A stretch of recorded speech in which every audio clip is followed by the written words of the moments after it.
speaking of cons, UConn coach Dan Hurley just took the Lakers to school, just took the Lakers for a ride, just took the Lakers to the cleaners and then to the bank.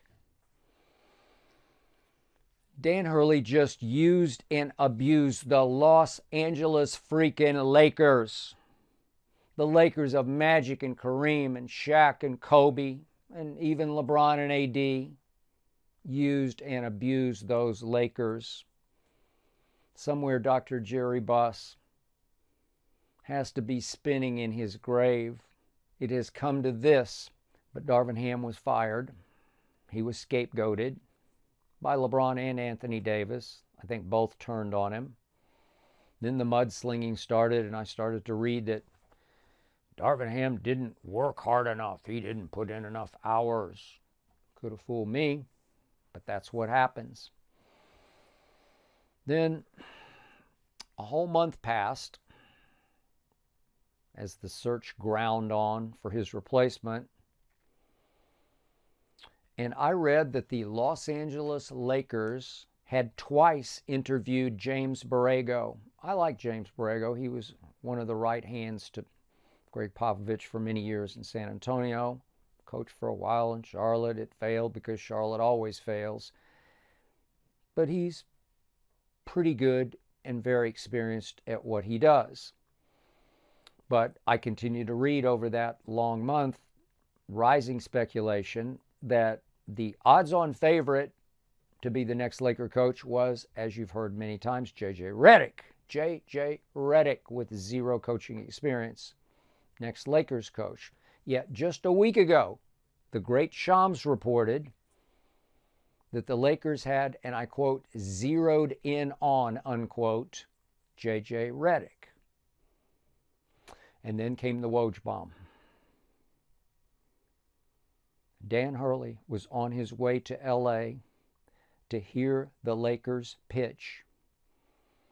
And according to Woj, Adrian Wojnarowski, the Lakers were preparing a quote-unquote a massive offer for Dan Hurley. Massive offer. What?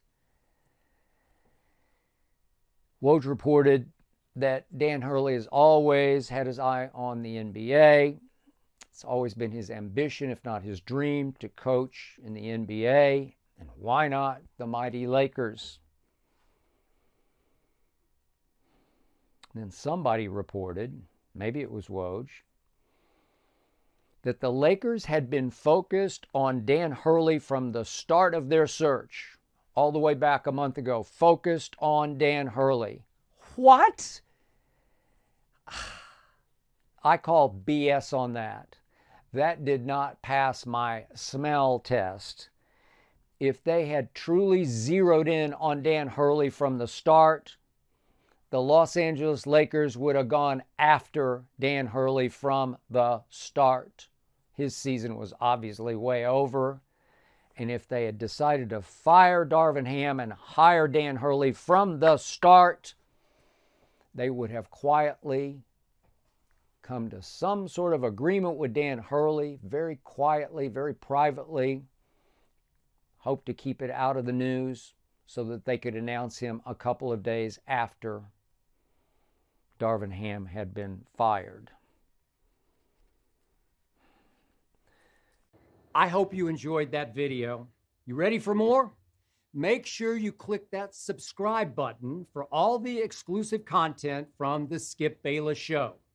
And don't forget to check out the full episode of the show wherever you get your podcasts by clicking the link in the description.